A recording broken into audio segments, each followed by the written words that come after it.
Berapa atasanmu sanggup memberi gaji sehingga begitu enteng kau tinggalkan solatmu? Apa yang dijanjikan istrimu sehingga begitu enteng kau berikan yang haram? Hanya rayuan sesaat, padahal dia pun akan meninggalkanmu sebelum masa tua tiba. Apa yang dijanjikan anak-anakmu? Ayah, kami akan menjagamu di hari tuamu nanti, maka berikan kami yang kami inginkan. Belikan kami rumah yang besar, belikan kami kendaraan yang mewah. Nanti setelah hari tua kami akan menjagamu, kata mereka. Tapi setelah kita tua, dosa-dosa begitu banyak terkumpul, mereka pun meninggalkan kita di panti jompo yang penuh dengan kesunyian, hening, sepi. Suara cucu tak terdengar menangis, karena mereka pun malu mengakui kita sebagai orang tua. Suapkanlah yang haram ke mulut mereka, berikanlah yang batil ke dalam perut mereka. Itu hanya akan menjadi azab di dunia sebelum hari kiamat tiba. Ishma syi'ta, hiduplah sesuka hatimu. Ishma syi'ta, apa yang mau kau makan, makanlah. Apa yang akan kau bekerjakan, kerjakanlah. Fa innaka mayyit, tapi ingat, kau akan menjadi mayat, kau akan mati.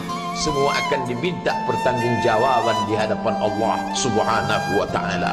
Hari ini orang boleh tertawa, hari ini orang boleh merasa dunia dia yang punya, tapi sampai masanya yang hijau akan berubah menguning, yang kuning akan mati, yang mati akan menjadi debu, yang debu ditiup angin hampa tak bermakna. Lalu apa yang akan dibawa menghadap Allah Subhanahu wa ta'ala? Amal saleh. Kalau pernahlah mulut itu membaca sepotong dua potong ayat sebelum berangkat bekerja, kalau sempatlah masuk ke kamar mandi mengambil air wudhu, solat sunat duha sebelum berangkat bekerja, kalau sempatlah ketika duduk dalam suasana santai membuka iPad lalu dibuka Quran digital sambil melihat beberapa ayat merenungkan maknanya mengingat mati, kalau sempatlah mulut mengucapkan subhanallah wa bihamdihi subhanallahil azim, kalau sempatlah anak istri dibawa ke masjid iktikaf mendengarkan pengajian, kalau sempatlah beberapa persen dari pendapatan itu dilimpahkan ke rumah anak yatim panti jompo masjid, kalau sempatlah beberapa meter tanah dibeli untuk pembebasan mendirikan rumah Allah, kalau sempat memberikan beberapa karpet untuk rumah yang selalu ditinggalkan, kalau sempatlah membelikan beberapa kilo beras untuk yatim piatu dan panti jompo, itu yang akan menolong di hadapan Allah. Adapun rumah besar dengan beberapa semen, dengan beberapa busi yang banyak, semua akan menjadi tinggal kenangan. Mereka akan menjual, membagi-baginya. Tanah yang dulu harganya semeter 100.000 sekarang sudah menjadi 5 juta. Mereka akan bagi-bagi itu semua kepada ahli waris. Lalu kita hanya membawa 3 helai kain tipis yang tidak berjahit, dan itu semua menjadi milik orang.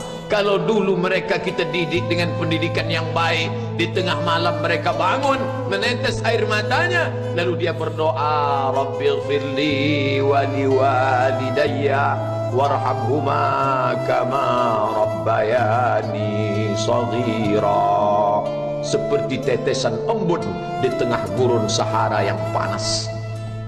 Kalau sempatlah mereka berdoa, Allahumma ighfir lahu warhamhu wa'afihi wa'fu anhu, maka mengalirlah air yang sejuk ke tenggorokan yang kering.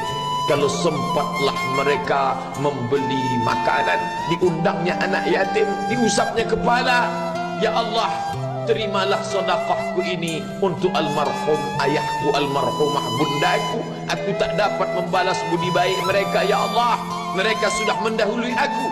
Maka akan mengalirlah itu sebagai perlipur lara di tengah alam barzah sementara kiamat tiba. Tapi kalau mereka hanya dididik dengan keduniawian, dididik dengan kemewahan, disumbat mereka dengan materi, tak pernah diingatkan pada mati. Ketika kita mati, mereka pun juga akan mati perasaan ingatannya. Paling celaka lagi, mereka mengingat kita dengan mengantarkan bunga, mereka mengingat kita dengan pakaian hitam, mereka mengingat kita dengan suara musik. Mereka mengingat kita dengan memajang foto kita besar-besar di dalam rumah, dan itu hanya menjadi penghalang rahmat Allah turun. Tidak berkesan sedikit pun.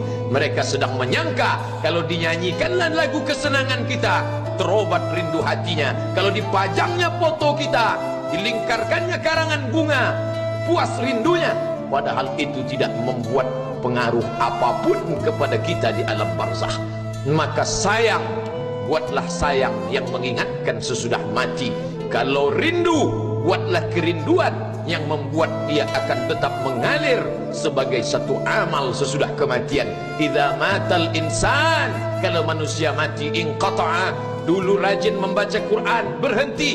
Dulu rajin salat tahajud, berhenti. Dulu rajin menghatamkan segala yang baik-baik, berhenti. Tapi ada yang tetap mengalir. Di antara yang mengalir itu adalah sadaqatun jariyah. Sempat membelikan beberapa bungkus nasi.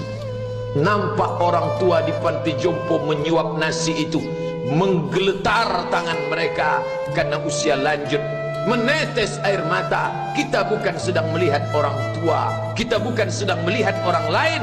Saat itu kita sedang melihat potret diri kita.